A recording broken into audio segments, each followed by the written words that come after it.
Hello mga tol at may pag-uusapan tayo ngayon na isang app na binigay lang din sa atin at mukhang maganda siya pero since app siya na hindi natin alam, hindi tayo familiar, mag-iingat pa rin kayo.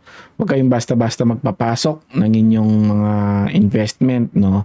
Pero sa nakikita ko, the way na mag-work siya, posibleng ayos nga siya, pero posibleng mawala din mga tol. Lalo na sa dating ng kanyang pagkaka-design, no? Hindi siya, lalo downloaded lang yung mga images niya, pero may potential yung kanyang program. Kung totoo na nangyayari talaga to. At hindi natin alam kung hanggang kailan to, at hindi natin alam kung for good. Magtatagal na ba? Magtatagal ba to? Or mawawala lang ng mabilisan, no? Sa nakikita ko, meron siyang 400 lang na investment at kahit 400 lang yan, pera pa rin yan kung ipapasok ninyo. Siguro kung gusto niyo try ninyo dun sa pinakamababa, pero kayo yung masusunod dyan mga tol. Pera nyo yan, investment nyo yan. Pagka nawala ito, wala tayong magagawa. I-consider na ninyong wala yung ipapasok ninyo dito dahil ito ay parang sugal lang din. Parang donation lang din sa papasukin natin. Ang dami ko sinabi, hindi ko na patatagalin mga tol. At ang pangalan ng app is ito, CGI. CGI parang computer generated, no? Ayan siya mga tol, ito yung kanyang app. At paano siya gumana, no?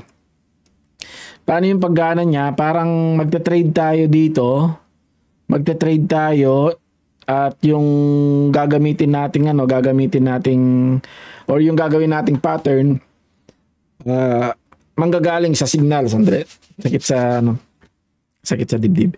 Manggagaling sa signal sa Telegram. Halimbawa, alin ba dito? Syempre, hindi mo naman alam talaga, no, kung alin yung pipindutin dito. May signal sa Telegram, mga tol. Ito yung kanilang Telegram, no. Nagbibigay sila ng signal. Ayan, ang sabi dito, kunwari, click nyo daw yung trading products is EOS USDT. Ito EOS USDT, no? Yan yung sinabi niya. Tapos trading direction, call. Click mo yung call, then 60 seconds. Magkano ba yung ilalagay mo? Kunwari 400 or 30 lang. 30. And I'm not sure, no, kung gano'n, kung may limit ba or what. Tapos sabi niya 60 seconds. Click mo lang yung 60 seconds, then confirm order. Click mo lang. Wala akong balance. At bukas siguro maglalagay ako. Susubukan ko. Kasi ganyan yung niya, no? Magbibigay siya ng trading products. Tapos panoorin natin yung kanyang video na sinend din sa akin. Ito yung video, no? Ayan. So, ang sabi niya, trading products is BCH tapos call. At trading time is 60 seconds. Trading signal validity, meron din siyang validity. Which is alas 8 to oras natin yan, no? BCH, tapos 240. Wala siyang nilagay kung magkano amount. Ayan, tapos call. Kinlik mo yung call. At ayun, no? 48 lang din yung nilagay niya dito. 60 seconds, then confirm. Tintayin mo lang na matapos yung 40 seconds. Di ko alam kung gawa-gawa nila to, no? Or talagang marunong sila. Pagdating sa signal. Ang tagal ko na naghahanap ng mga nagbibigay ng signal, no? Ayun, no? Kumita siya ng 62. So, ganun lang. Ang pagkakaalam ko din ay, ang dami na subscribers, 25,000. Ang pagkakaalam ko din ay once a day mo lang siya magagamit, yung mga signal. So, depende sa'yo kung magkano yung itataya mo doon, no? Sana nga, it is what it is.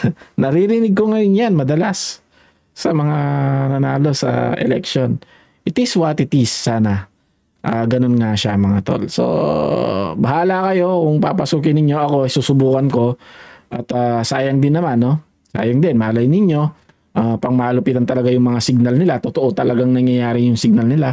Ewan, try natin. Hindi natin malalaman kung hindi natin itatry. Pero, pagka tinry ninyo ito, i-consider na ninyong wala yung pinasok ninyo. Ngayon, kung yung ipapasok ninyo dito ay galing lang din sa utang, wag na kayong papasok mga tol. Wag kayong papasok kung utangin nyo lang din yung ipang i-invest ninyo or itataya ninyo sa ganitong klaseng sugalan. Sugalan ang itawag natin. So, thank you mga tol at God bless. Nasa baba yung link natin para makapag-join kayo mga tol. Susubukan ko i-update ko rin kayo dito from time to time. At sumali kayo dun sa ating sumali kayo dun sa ating dagdag kita. Sandali, papakita ko sa inyo. Ayan mga tol, sumali kayo sa ating dagdag kita page, no? Ang page natin is dagdagan ang kita. Ayan, basta search nyo lang dagdag kita, tapos ayan, 62k followers. May makikita kayong featured dito. Ang pangalan is broadcast channel. Dito tayo nag-update from time to time. At unfortunately mga tol, parang hindi kayo makaka-reply dito. Update lang siguro yung nandyan, no? Siguro soon ay maglalagay sila ng pwede kayong mag-reply mga tol. So ayan, try nyo lang dito. Nasa ibaba yung link, and maraming salamat mga tol. And God bless mga tol.